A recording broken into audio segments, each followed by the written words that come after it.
Hey there guys, I'm back to another video. Today I'm here showcasing my GameCube collection. This was requested by a subscriber on my last collection video. If you haven't seen that, I'll put a little card on the top right.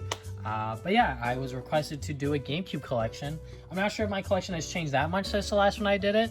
But yeah, I might as well update you guys onto my GameCube collection. There are a couple of titles that I'm missing from my collection, such as Chibi Robo as one of them. That's a very, very expensive GameCube title. But if I were to look through the GameCube library, I'm sure that there's like 5 titles at least that I could pick out that I still need.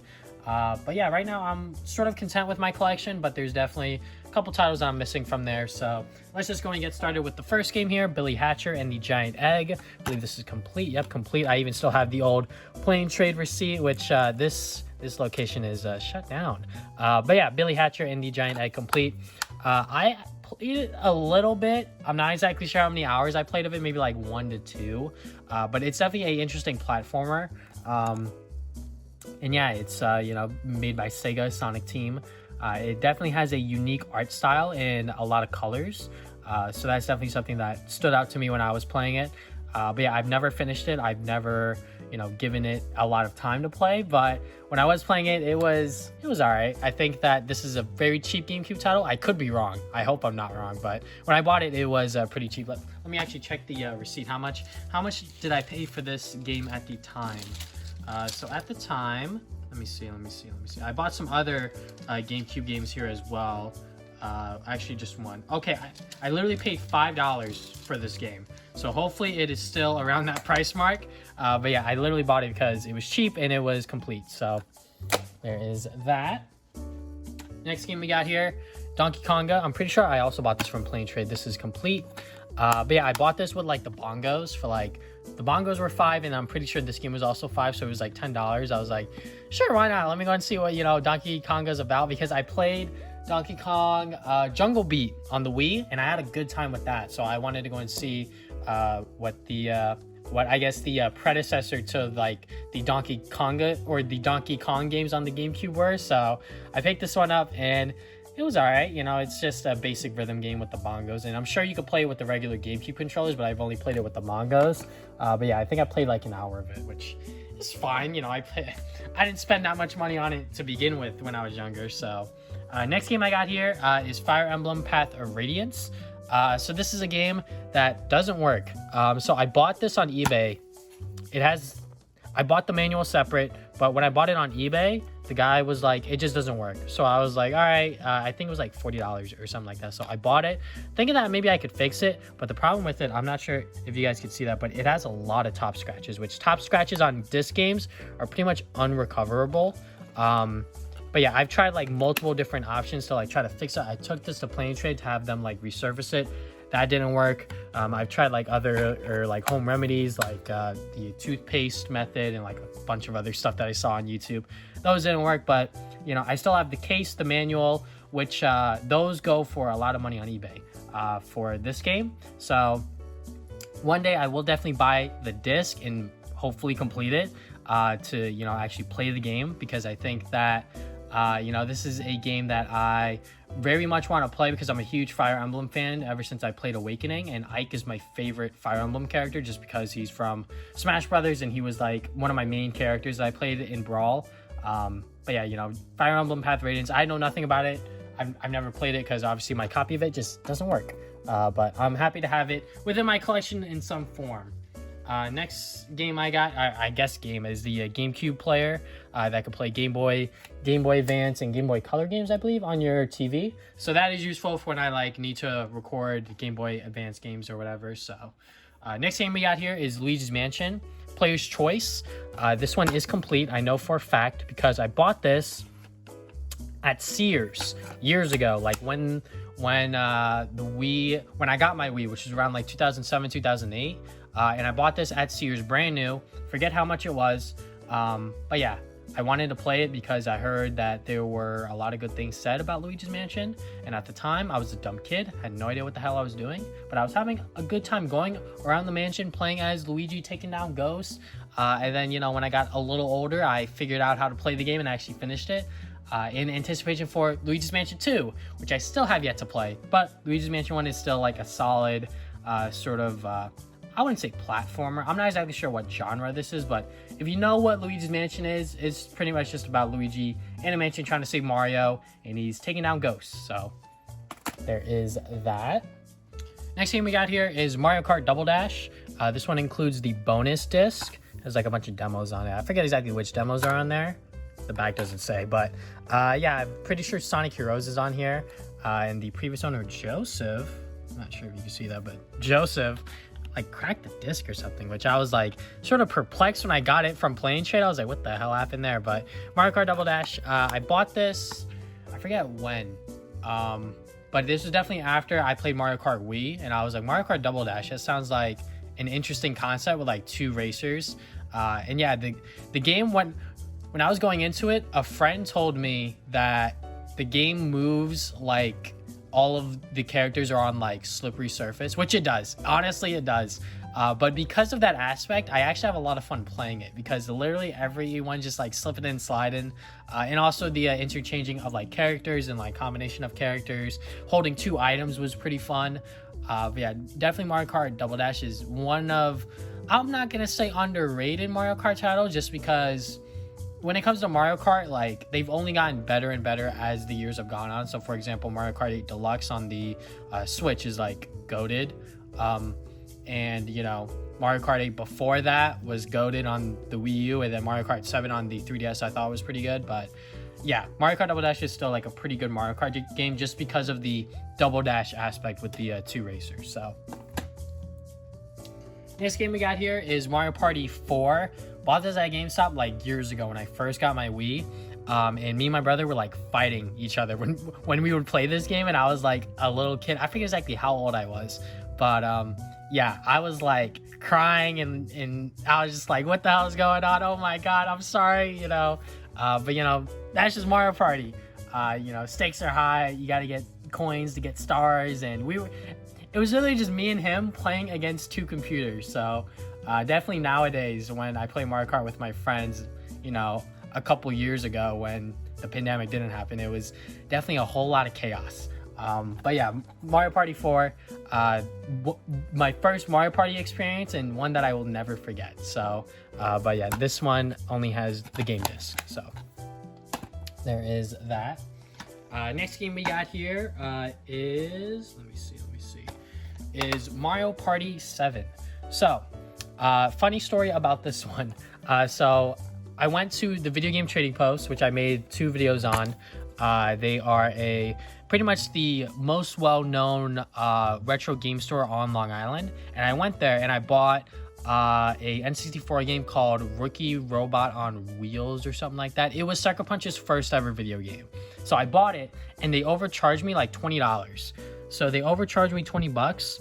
And I was just like, I don't want the money, just like put it towards store credit and I'll pick something else. So I was literally just trying to like go home at this point. So I ran around the store. So this was literally last year. I like ran around the store. Well, not like literally, but like I quickly browsed the store for something that I didn't have within my collection, picked it out, and then just, you know, plopped it on the table and just paid the difference, which was $16.29. And they only take cash. So yeah, pretty much I was like, well, I got like 20 bucks on me, I might as well, you know, buy Mario Party 7. I still have yet to play it. I remember renting this game at some point within my, I guess, younger youth, when I was in like middle school or whatever, and I thought that this one was maybe a little better. I thought that the board concepts were like much more interesting. Maybe it's because it was like a new Mario Party experience. That could be it. But yeah, Mario Party 7 is definitely a Mario Party game that I cannot wait to play with my friends when, you know, we are able to, you know, hang out and we're all fully vaccinated and whatever. So Mario Party 7. Next game we got here is Mario Power Tennis. So this is a printed cover. I'm not sure if you guys can tell, but this is a printed cover. I bought this from GameStop. And it's also within a generic DVD case, but I bought it because supposedly this is like the best Mario Tennis game, according to people online anyways. So I played it. It's actually pretty good. I really did enjoy for what it is. And at the time, I think that the new Play Control version was out for like a year or two.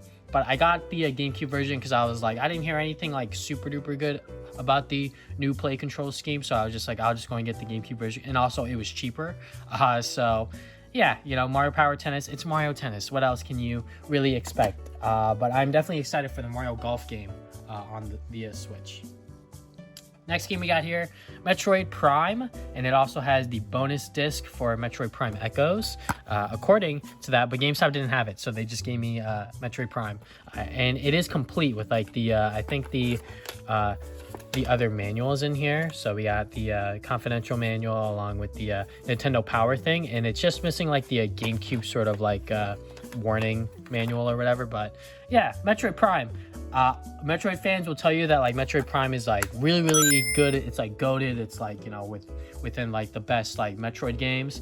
Me personally, I've never been a huge Metroid fan. I don't think I could name a Metroid game that I've actually played, finished, and really enjoyed, because I've yet to finish a Metroid game, and I've tried Metroid Prime 1, this game in particular, multiple times. I've tried it on here, on the GameCube, and I've also tried it on the Prime Trilogy for the Wii, and I don't know, both times I've just not been able to get into it. I'm not sure what it is. Maybe Metroid Prime's just not for me. Maybe Metroid Prime games are just, you know, not within my realm of gaming that I would enjoy.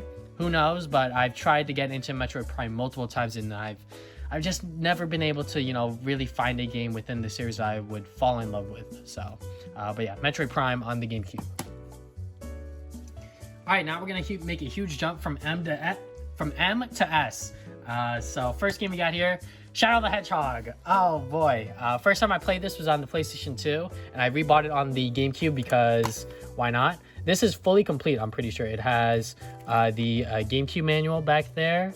It has the GameCube manual along with the Sega, I guess, product register thing online, along with the manual, obviously, and Shadow the Hedgehog. I think I bought this either at Play and Trade or GameStop. I forget which one, but this is like in like new condition. Like, I was very surprised by how good this looked. So I bought it, and you know, Shadow the Hedgehog is not a very good game, just because you have to beat the game like multiple times to get like the true ending, which I think for me as a kid, along with my brother, we did not know that. So we were just playing the game and we had no idea how to like get to the ending because we just didn't know. But we did eventually, you know, get to the end when we figured out what the hell was going on. And yeah, it is definitely an interesting game to sort of focus on Shadow, just because Shadow was like such a huge and like popular Sonic character. They're like, hey, let's just make a game about him, which, you know, I'm not sure if it did well financially or not, but let's move on. Sonic Adventure DX Director's Cut, or Sonic Adventure Director's Cut DX, I'm not sure. But Sonic Adventure, this was my first ever experience playing Sonic Adventure, and yeah, as a huge Sonic fan back in the day, you know, I was like, let's see what this game's about, and I'm pretty sure I bought this at GameStop. I was glad that it had the official artwork. I'm still not like too big on like manuals. Like, if it has the manual, sure, but like if it has the original artwork, like that's what I care about. But yeah, Sonic Adventure, I played this game multiple times. I'm pretty sure I re-beat it on the Xbox Live Arcade when it came out on there, when it was like in all HD. But yeah, you know, the Sonic levels are cool. The Tails levels are fine. The Knuckles levels are okay. The Amy E levels are whatever. Big the Cat, screw them. E102 levels, yeah, you know, like I think Sonic Adventure, as time has gone on, has not aged all that well. It's been years since I've actually sat down and played this, but I can remember when it came out on Xbox, me and my best friend Damien, which we have a podcast, the Travis and Damien podcast, over at anchor.fm/Travis Damien podcast. When he was playing it, he was super frustrated at the Big the Cat levels, which was definitely warranted, and it was very, very funny to watch him just be mad at it. But yeah, Sonic Adventure. Next game we got here, I've actually played this one more recently. Sonic Adventure 2 Battle. I recently played this on stream. Well, not recently, like within the past year, I've played this game. And it is interesting, I will say that. The Knuckles levels are definitely a pain in the butt. And the Sonic and Shadow levels are by far the best part of the game. The Tails levels and Eggman levels or whatever, but I 100% the Rouge and Knuckles levels are a pain in the butt, and I cannot stand them. But still, Sonic Adventure 2, if you never played it and you're a huge Sonic fan, what are you doing? You should definitely try it out and, you know, make your own judgment. I think the multiplayer is definitely like the funniest part of this game, just because it's just wacky, you know, multiplayer sort of platforming or finding gems or whatever. So yeah, Sonic Adventure 2, you know, love it or hate it, it is still one of the more well-known Sonic games within 2021. Sonic Heroes. This was my first ever Sonic game on the PlayStation 2, and I rebought it on the GameCube. Brand new at Sears, just like with Luigi's Mansion around the same time when we got a Wii. Because every single time we would buy this game on the GameCube, there would always be a problem. The game wouldn't work, or like something would happen when like we were playing it, like the game was just not functioning properly, because we were buying it from GameStop used, which, you know, has definitely triggered a lot of people back in the day, especially me and my family. You know, my dad definitely hated when we would buy used games from GameStop, because it was always like 50-50 whether they would work, but that's just how buying used games is. So we bought it brand new at Sears. And yeah, Sonic Heroes, I have a huge bias towards this game, like I said, because this is my first ever Sonic game, and I love it. You know, every single team has like a certain difficulty. So like Team Sonic's like the neutral difficulty, Team Dark's the harder difficulty, Team Rose is the easy difficulty, Team Chaotix is the mission-based sort of team, and the final story is everything coming together, and you sort of get to see the many different perspectives of this Sonic story, which I thought was interesting. I would not mind a Sonic Heroes 2, obviously, but I think for what Sonic Heroes is, it's a pretty good Sonic game, but I think if you were to ask like maybe like the average Sonic fan, it would be just okay. But then again, the you know, Sonic opinions across the community are all over the place, so maybe I'm wrong on that one. Anyways, Sonic Riders. As a series, I think that the series has only gotten worse after this game. And the main reason is because Sonic Riders as a racing Sonic game has a huge learning curve. So when it comes to, let's say, Mario Kart, for example, let's just compare it to Mario Kart. Sonic Riders it has a huge learning curve. Like, you have to learn how to sort of drift, managing your fuel, and you know, doing tricks and everything like that. Like, Mario Kart is like very easy pick up and play. This game, you actually like have to learn how to play it, but once you learn how to play it, it's actually like not that bad.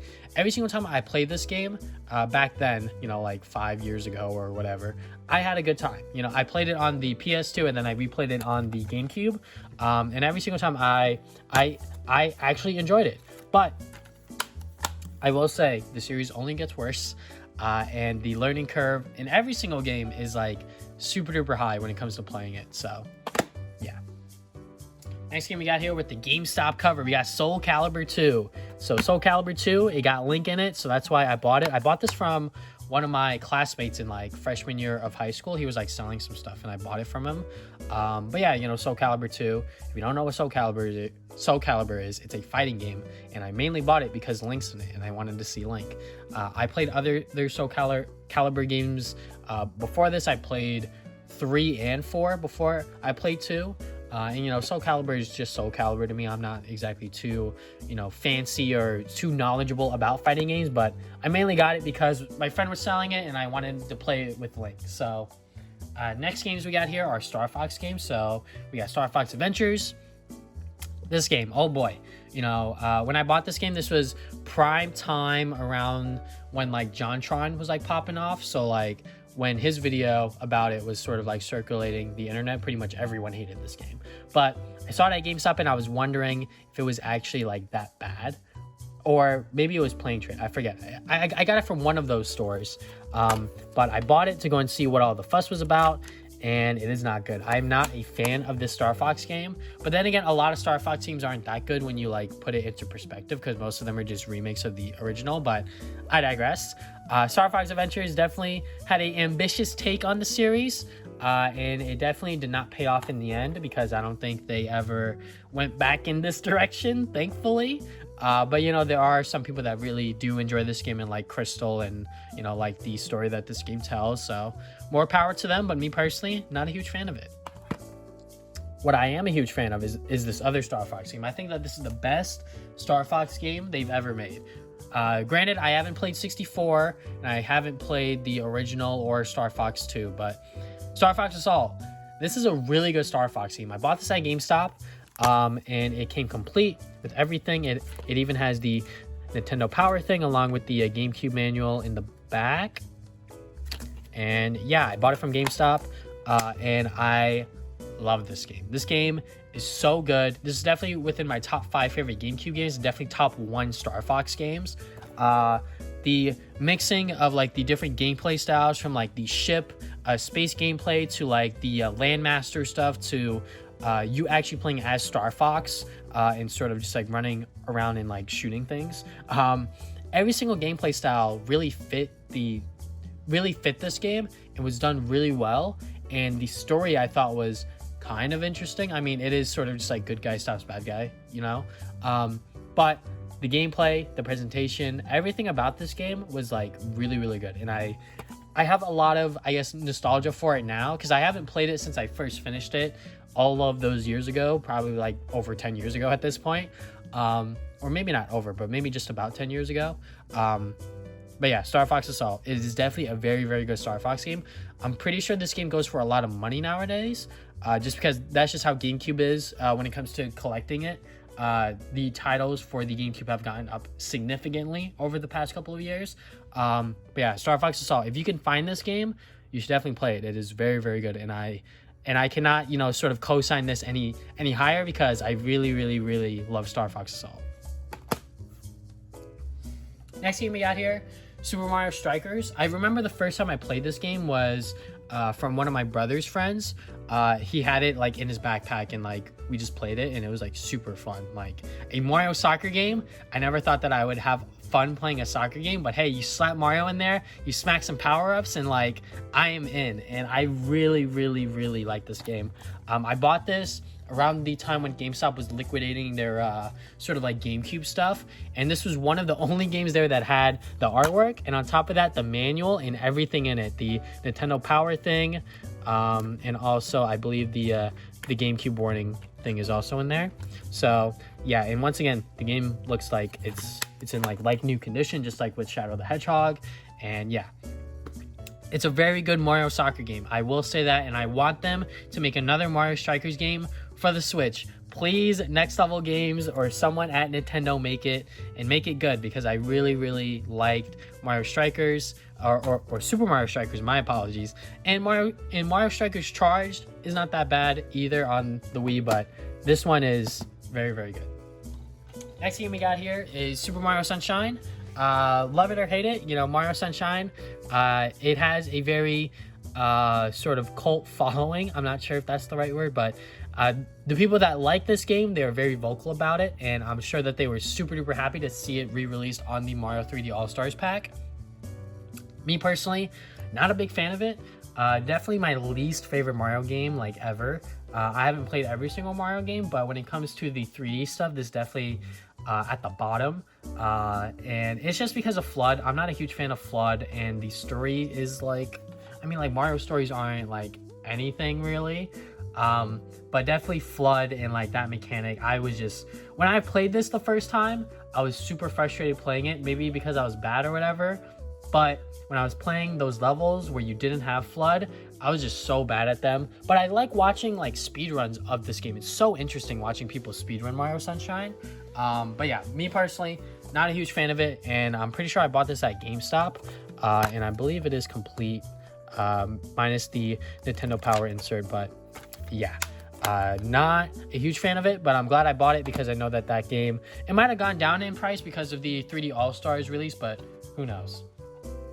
Super Monkey Ball, another game I got at GameStop. I believe I bought this with like a buy two get one free sale. I bought this along with the sequel, which I guess I'll show you on screen right now. This one has a DVD case and a printout cover, no manual, and I believe this one doesn't have a manual either. But Super Monkey Ball, I mean, you are a monkey in a ball, and you are doing sort of platforming challenges and sort of mini levels, and you have to get to the end without dying, and it's fun. I think that if you played any Monkey Ball game, you'll get the gist of it.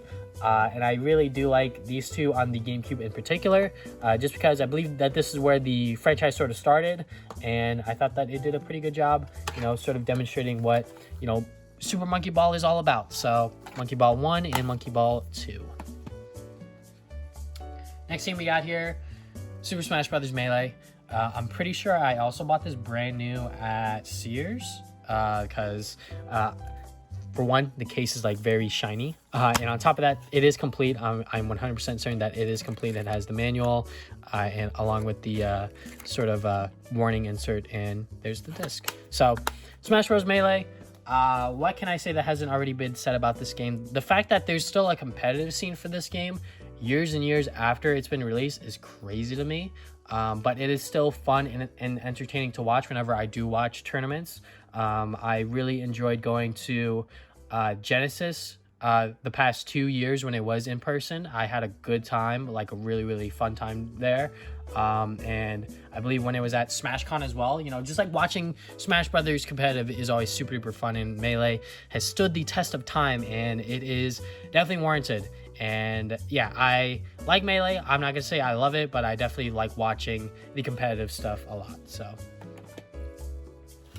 next game we got here, you probably cannot guess what this game is, but it is Superman Shadow of Apocalypse. So I bought this at a thrift store because I was like, well, if I'm in here, I might as well buy something. And it was like pretty cheap. I think it was under $10.